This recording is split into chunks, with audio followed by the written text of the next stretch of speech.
Sorry, Kemp on the Capital Evening Show. Now, this is kind of strange for me. I'm inside my mum's dressing room at the Brit Awards 2017. Not only in my mum's dressing room, I'm in the dressing room of Wham tonight, and this is incredible. Mum, you just did something that the entire audience felt in that room. There was so much love in there. You paid tribute to a bandmate and to a friend, someone that you referred to as a brother. How was it? You did incredible.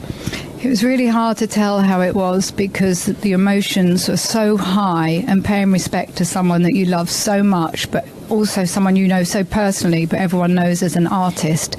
So I was kind of stuck in the middle of all these emotions, but I think it was a great tribute to him. It was wonderful. And Pepsi, you did so well. Thank you. Chris Martin up on stage there, he was something else. Was he just the perfect fit for this, do you think? He was the perfect fit.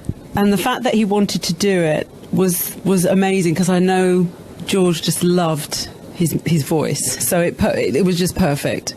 But I have to say, there was incredible amounts of love in the room, and we really needed it. So yeah, it's been great.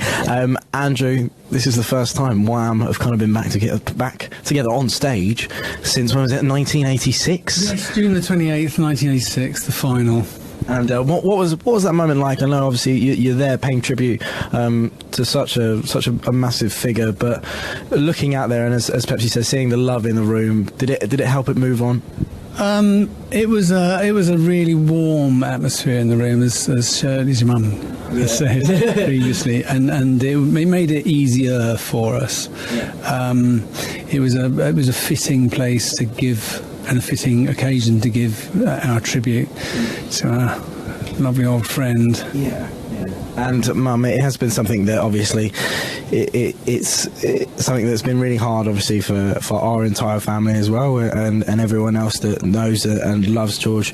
But is there anything kind of out there as well, like obviously seeing all these tributes? Is there any like correlating factor that you see? Obviously Adele, and you just see how much love people have for him. It's really nice to see artists of this generation appreciate him and love him, and he's inspired them. So it just gives you that depth of his talent. Will still go on and inspire many, many more artists. Well, listen, guys, you did absolutely incredible. I'm sure George will be so proud of all of you. I know he would have absolutely loved it, and I'm so proud of all of you as well. Proud of you too. And thank you, and that was lovely.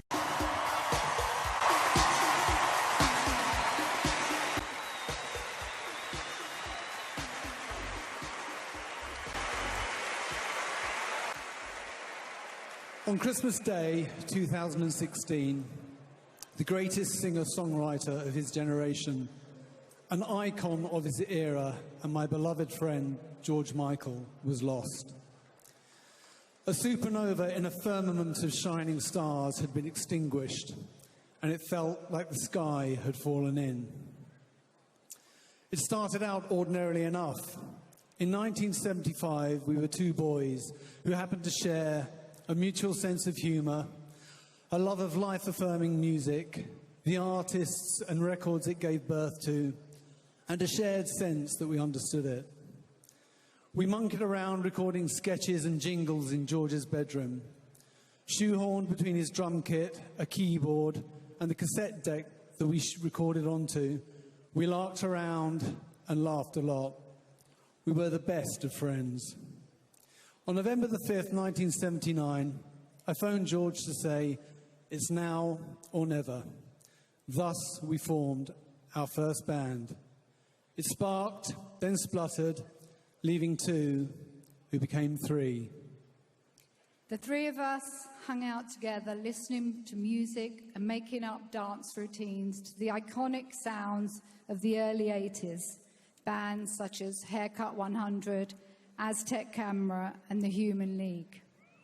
These innocent moments became the seed from which his amazing and enthralling showmanship evolved. Careless Whisper was the song that got us signed, the song that signposted George's future, the song that glimpsed his extraordinary talent, and the song that launched him as a solo artist.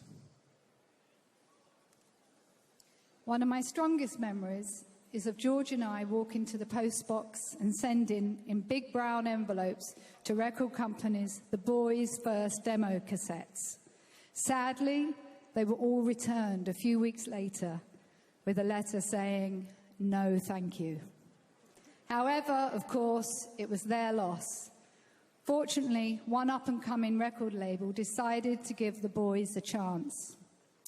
In 1981, we wrote and demoed Wham Rap, half of Club Tropicana, and a verse and the chorus of Careless Whisper.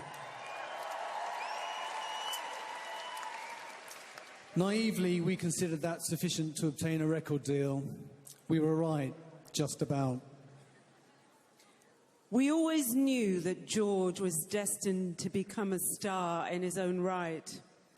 On tour, Shirley and I would watch him sing. His voice was stunning, pitch perfect, and his performances spellbinding. George, Andrew, and Shirley changed my life by choosing me to join Wham. These three amazing friends took me into their fold, and there was so much laughter, fun, and kindness. They were truly wonderful times, and I will always cherish them.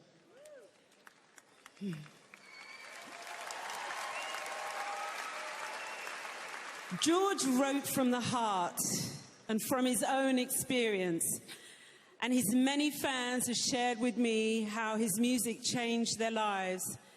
His ability and desire to strike a chord and touch people, not only through his words and music, but in his actions too, was perhaps unique.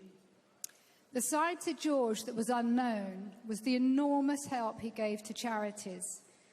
His generosity gifted so many people a chance to improve their lives. And anyone who asked for George's help invariably got it. Music has magical power, and George knew that.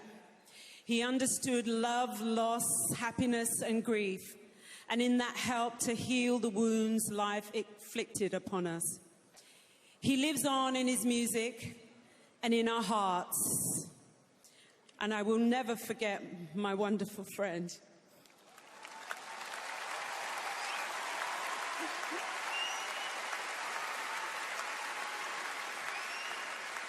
George was like a brother to me, and I will always be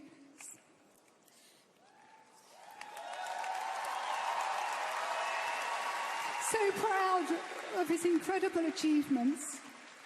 I remember him telling me with great pride that "You Have Been Loved" was one of Princess Diana's favourite songs. His wonderful way with words spoke to everyone, and his beautiful voice will live on forever as a gift to us all.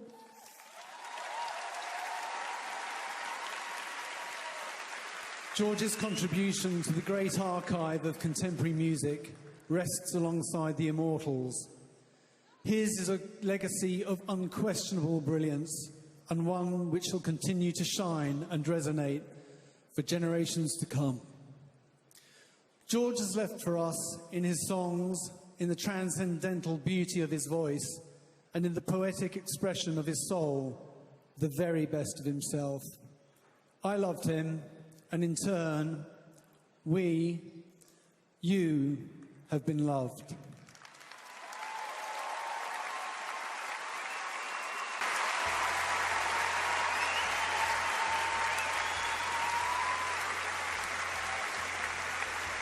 And so, to give voice to that which stands as George's eternal eulogy, one of the finest singer-songwriters of his generation, Chris Martin.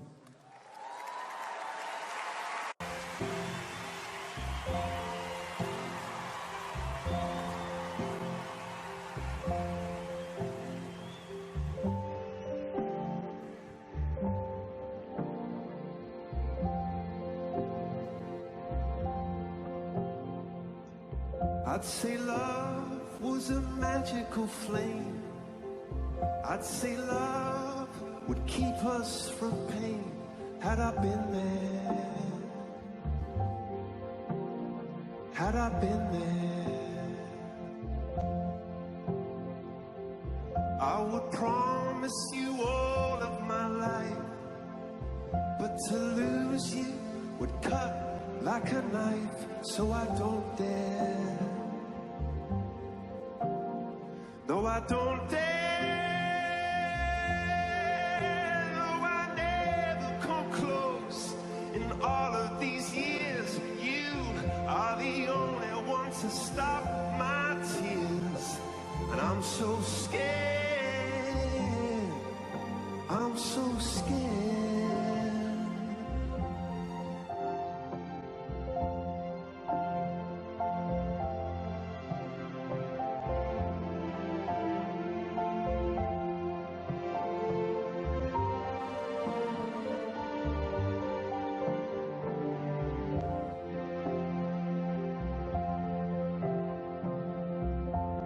I never wanted to be someone else.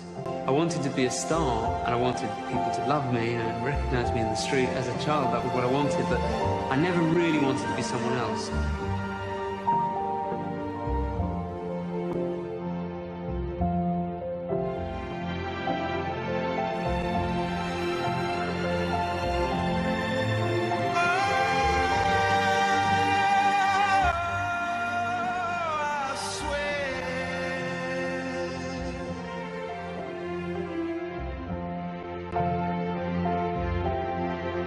Peace to George Michael.